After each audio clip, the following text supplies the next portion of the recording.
Ever wondered if there's some kind of hidden rule running the entire universe?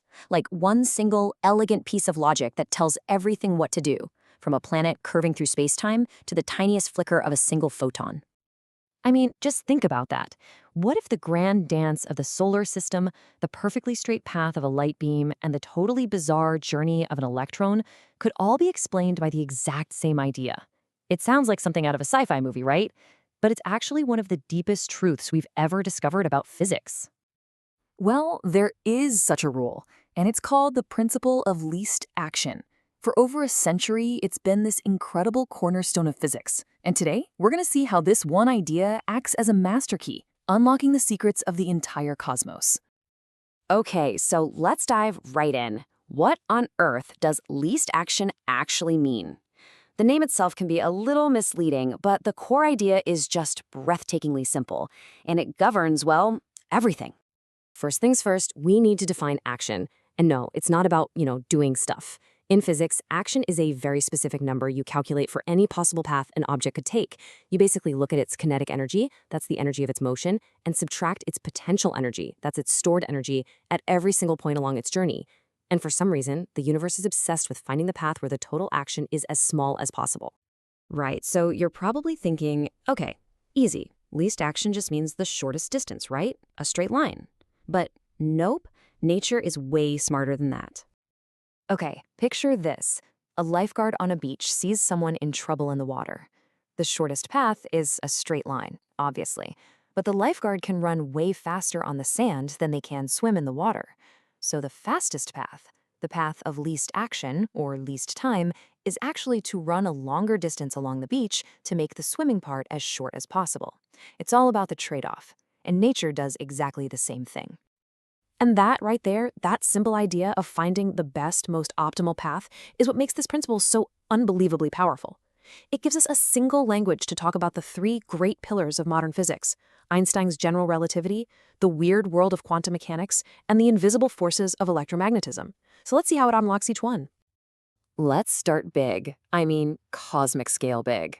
We're heading into Einstein's universe of warped spacetime, where the principle of least action pulls a really beautiful and kind of strange plot twist. So this is where things get a little weird, because the principle kind of flips on its head.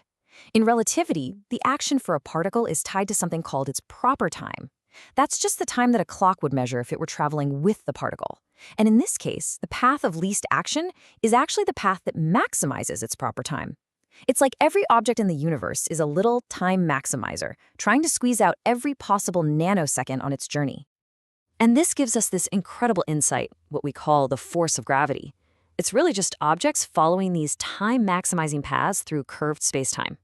So a planet orbiting the sun isn't being pulled by a force. It's just taking the path that makes its own internal clock tick the most. And this isn't just some abstract idea. The GPS in your phone has to account for this every second of every day because the clocks on the satellites are literally running faster up there than ours are down here. Okay, so big stuff follows one clean, time-maximizing path. Got it. But what happens when we shrink down, way, way down, into the fundamentally weird and fuzzy realm of quantum mechanics? Well, the rules change completely. Yeah, this is where that elegant single-path idea just gets thrown right out the window. The quantum world plays by a totally different set of rules. But what's incredible is that the principle of least action is still the key. This is where the genius Richard Feynman comes in with this absolutely mind-bending idea. A quantum particle, like an electron, going from point A to point B, it doesn't pick one path. It takes every single possible path, all at the same time. Yeah, you heard me. The path that zips over to Jupiter and back for a quick luck, the particle takes that one too. It takes all of them. Just look at the difference here. On the left, you've got our world. A baseball follows one clean, predictable arc. That's the classical path of least action. But on the right, you've got the quantum reality, an electron exploring this insane web of infinite possibilities. So if that's the reality, why does our world look so normal? Well, it's because almost all of those crazy, wild paths, they just cancel each other out. It's like noise. Each path has a value, and for the really extreme ones, their values just interfere and disappear. But right around that classical path of least action, all those little quantum paths line up. Their values add together and they reinforce each other. So the clean, predictable world we see is really just the universe's most probable bet. And get this, it gets even more precise and, frankly, a little weird. It turns out that for a free particle, if you add up all those infinite quantum paths, the final answer you get is exactly the same as if you just took the single least action path and rotated its value by exactly 45 degrees. It's this shockingly specific link between the two worlds.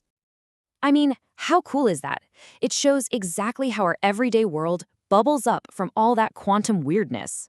All right, for our final act, let's look at how this principle works on the invisible forces that run our world, electricity and magnetism. Now, this next part, this might be the most mind-blowing application of them all, because the principle doesn't just work on particles moving through space, it actually works on the fields that make up space itself.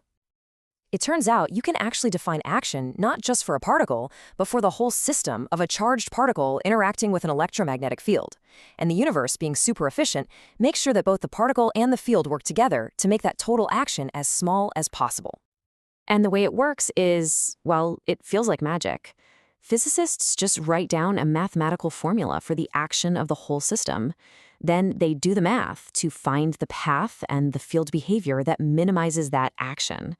And when they do, the math doesn't just give them a path, it reveals the fundamental laws of physics themselves.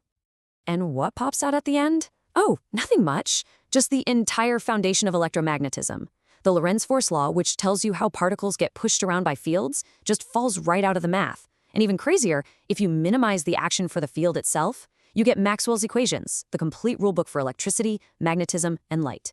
You don't start with the laws. You start with this one simple idea of optimization, and the rules that run our entire technological world just emerge. Okay, let's just take a breath and zoom out for a second. From the massive, graceful dance of planets to the fuzzy, probabilistic world of the electron, all the way to the invisible fields that power our lives, one single principle gives us the language to describe it all. You know, the physicist Thomas A. More put it perfectly. He said, "The principle of least action is among the most beautiful and powerful physical principles ever envisioned." And it's true. There's just this deep, aesthetic beauty to it, that so much complexity can come from such a simple, elegant rule. And that just leaves you wondering, right?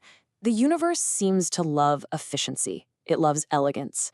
So if this one simple idea can connect so much of reality, what else is out there? What other mind-blowing secrets is the universe just waiting for us to find?